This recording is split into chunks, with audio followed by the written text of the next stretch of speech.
These aren't the stories your mother told you. No, these are the other stories.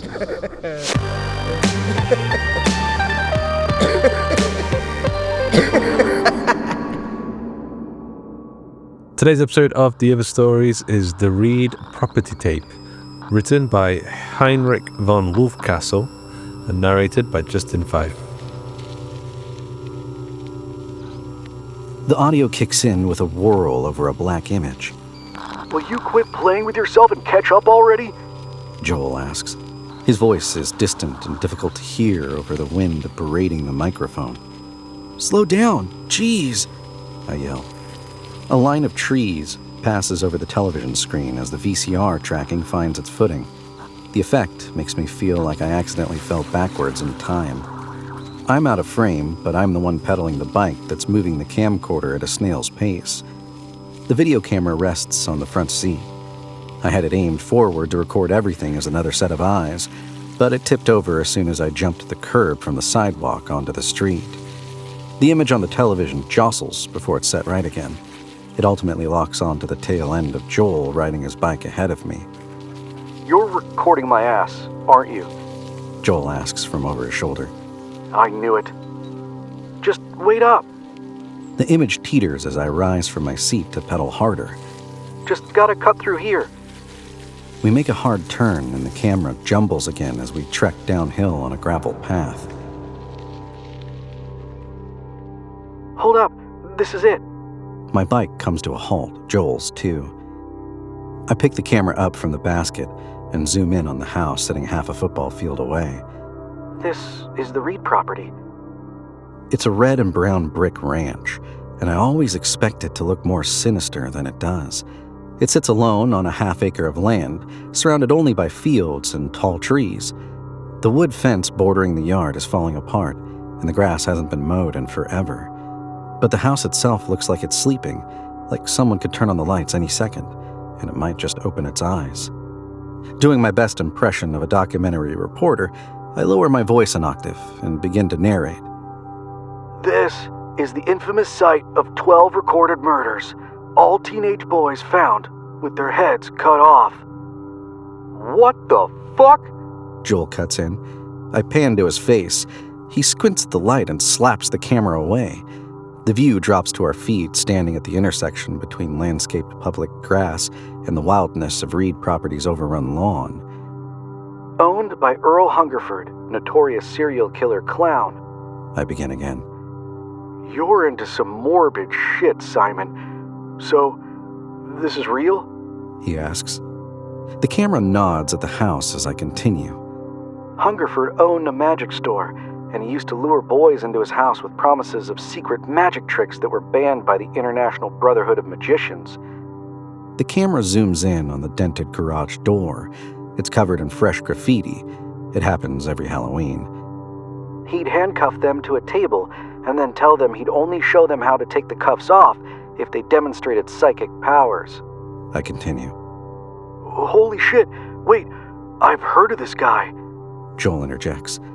Yeah, he'd bring out a big fucking axe and make them call out coin flips, right?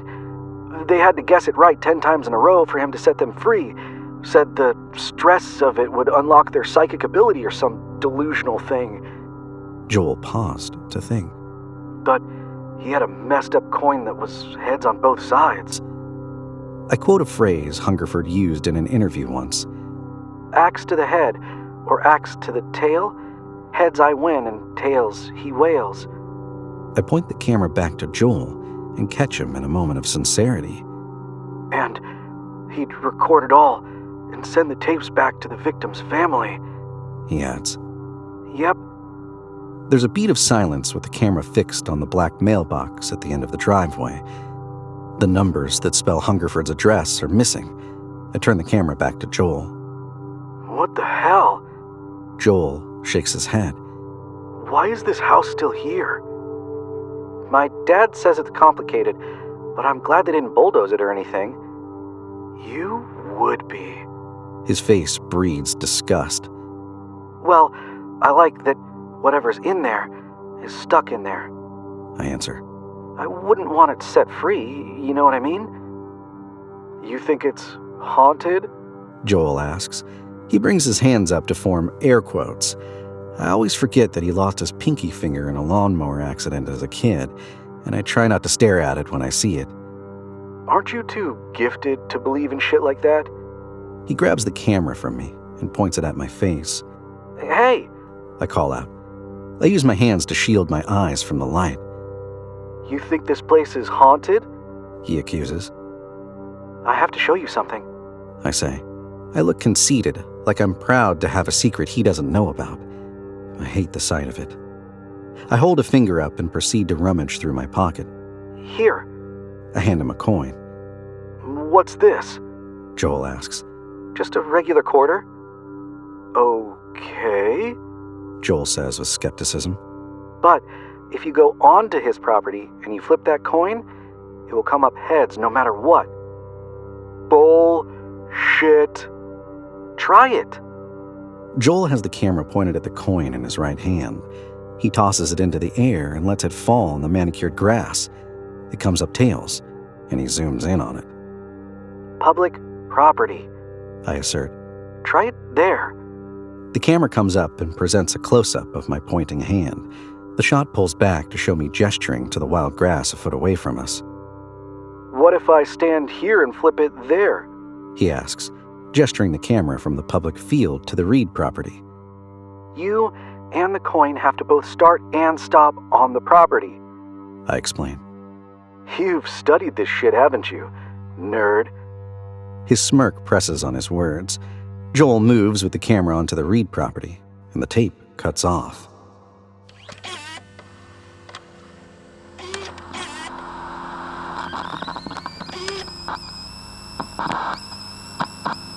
A blast of static overtakes the screen until an image of my coin comes into focus on the back of Joel's hand. His laugh sounds cautious. Heads again, he muses, as he walks towards the house.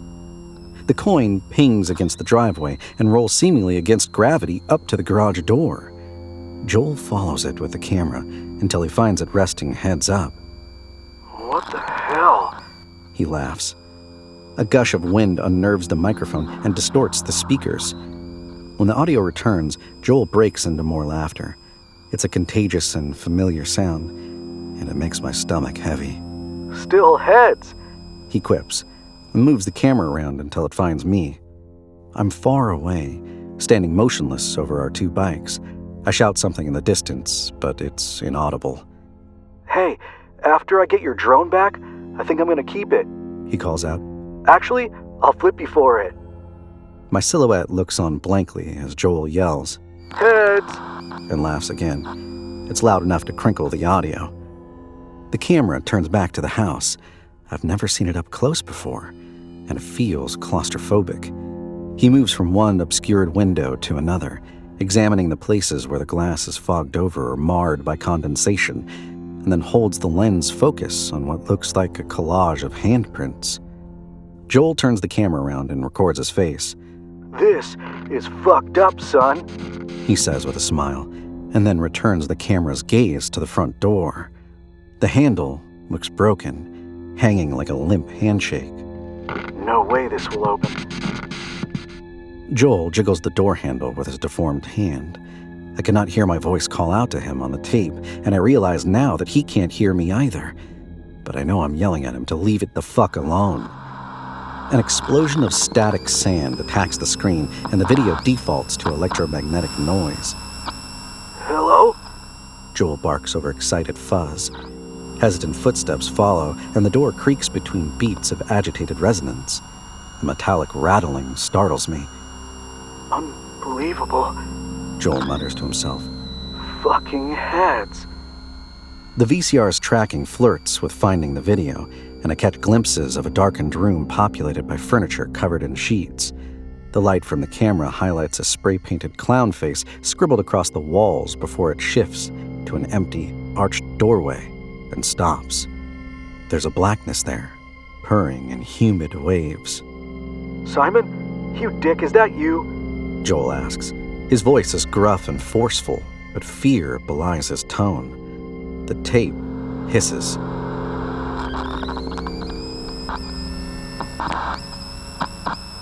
Is someone here? He tries. Hello? The camera remains anchored on the doorway. Without words, the camera tumbles from Joel's hand and crashes against the floor.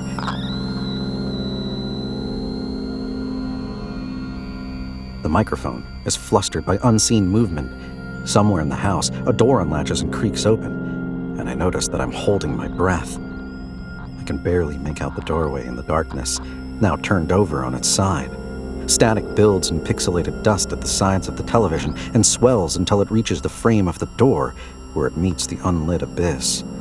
My eyes feel like they are glazing over as I look into it, and suddenly I am overcome with sadness, like every part of my body wants to weep. Oh shit! Joel pants. Oh shit! Oh shit! I clamber to my feet and scramble closer to the television, straining to make sense of what I'm hearing. A large crash. Furious footfalls, running. The camera remains focused on the void of the hallway. Holy shit! Joel squeals, and then he screams for me. Simon!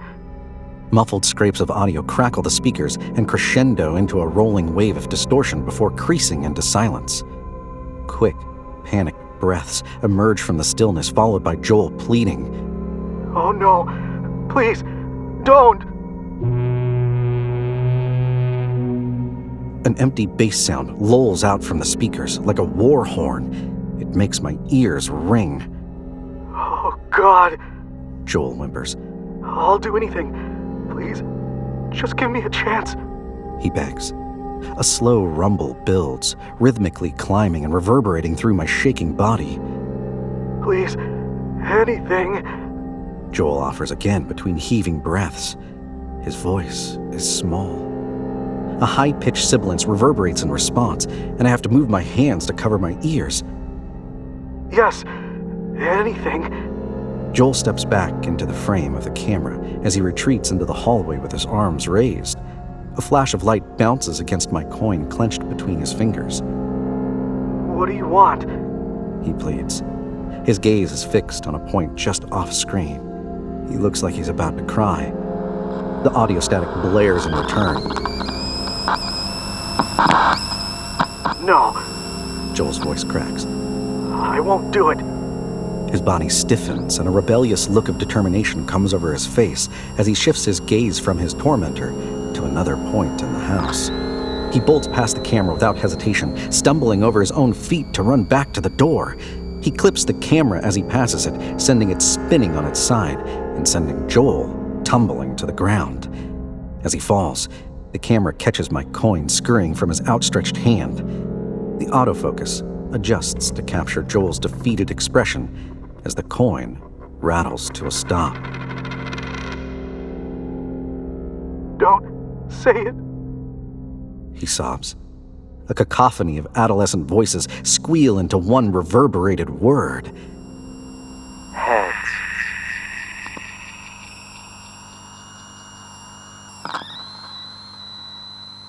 A discharge of white noise and static takes the screen and implants itself as an immediate migraine behind my eyes. I turn from the television and find white and black dots crowding my vision. I squeeze my eyes shut and swipe at my face, but I can't fix it. A thudding sound brings my attention back to the TV. It's dark, but I can identify an outline of something circular. Soon the camera's moving, rising from the floor. The light flickers back on and illuminates the room in lightning flashes. My mind works to argue against what I see, wanting to identify a magic trick or a rabid hallucination to explain what is so undeniably real. My cousin's severed head stares back at me with wild eyes, his mouth yawning in horror. The video continues in chaotic stabs of light as the camera moves throughout the room, passing over cloth-covered furniture splattered with blood. It comes to the window and pauses. The curtain hanging over the glass is black and heavy. A long, thin hand with age spots reaches forth and grabs at it, its delicate bones protruding from under a thin veil of skin as it squeezes. With a violent tear, the hand rips the curtain back. In the distance is me. My frozen silhouette stumbles backwards and falls into the bikes. I scramble, tripping over myself as I crawl backwards before making it to my feet and running out of the camera's range. The frame of the television screen aligns with the frame of the dirty window. It's sunny outside and quiet. Far away in the empty field, our bikes rest and wait to be picked up. Slowly, a small hand, soft and gentle, looms into the picture and rests upon the window pane. Then another hand, and another, and another, until the window is smothered by them. Finally, one last pinkyless hand rises up and presses upon the glass and waits.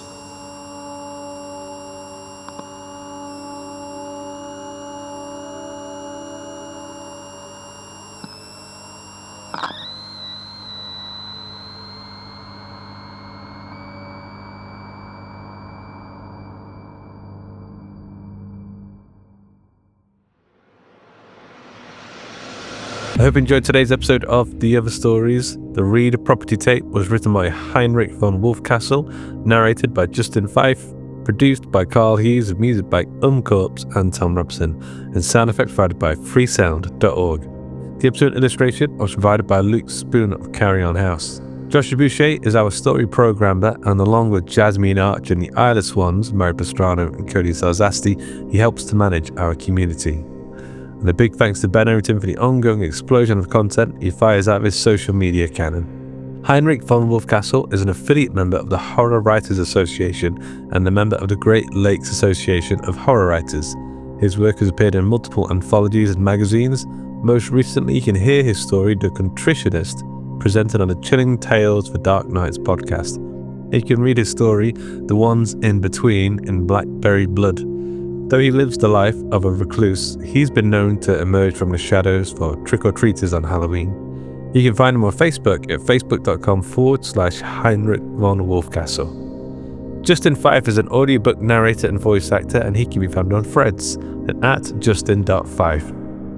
The Other Stories is a production of the Story Studio Hawk and Cleaver, and is brought to you with a Creative Commons Attribution Non-Commercial No Derivatives license. That means don't change it, don't sell it, but by all means share the hell out of it. Until next time.